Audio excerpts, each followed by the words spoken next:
Shalom Sobat Pemenang yang dikasih oleh Tuhan. Materi renungan kita hari ini, Allah menciptakan semuanya dengan tujuannya, termasuk malaikat ketika keluar dari batas tujuan penciptaannya.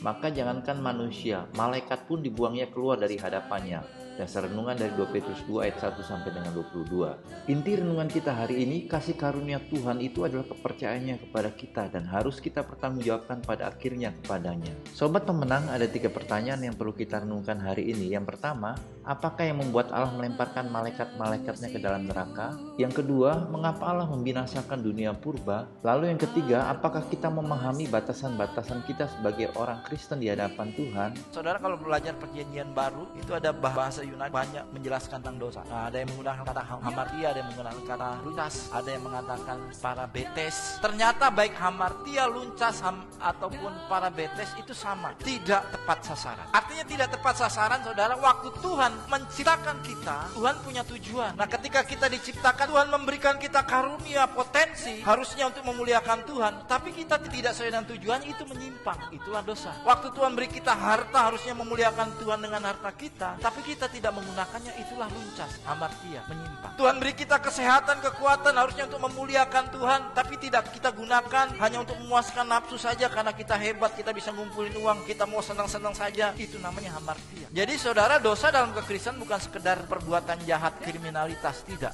Dosa itulah ketika kita menyimpang dari tujuan Tuhan. Tuhan membebaskan kita, ada tujuannya. Tuhan memerdekakan kita dari segala belenggu dosa, ada tujuannya. Tuhan memberkati kita, ada tujuannya. Tuhan memberi kita kesehatan, ada tujuan. Nah, ini saudara yang seringkali gagal. Kenapa banyak orang Kristen akhirnya karam di tengah perjalanan iman, kandas dalam mengikut Tuhan, karena mereka lupa panggilan. Mereka tidak tahu batasannya, sehingga terjadilah peristiwa di sorga di mana Allah harus melengsarkan, Allah membuang Lucifer yang tadinya makhluk penyembah Tuhan. Kenapa? Karena malaikat-malaikat ini melanggar tujuan Tuhan menciptakan mereka. Tuhan mempercayakan kasih karunia-Nya kepada kita dengan tujuannya. Dia tahu siapa kita. Dia berharap untuk kita mengembangkan kasih karunia-Nya dengan tujuannya. Wajarlah pada akhirnya jika Dia harus menghakimi kita yang telah menerima kasih karunia.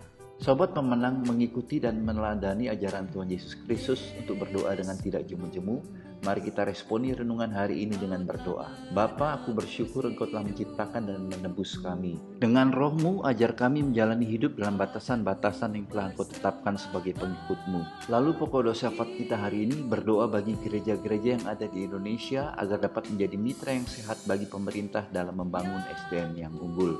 Salam pemenang dalam Kristus, Tuhan Yesus memberkati.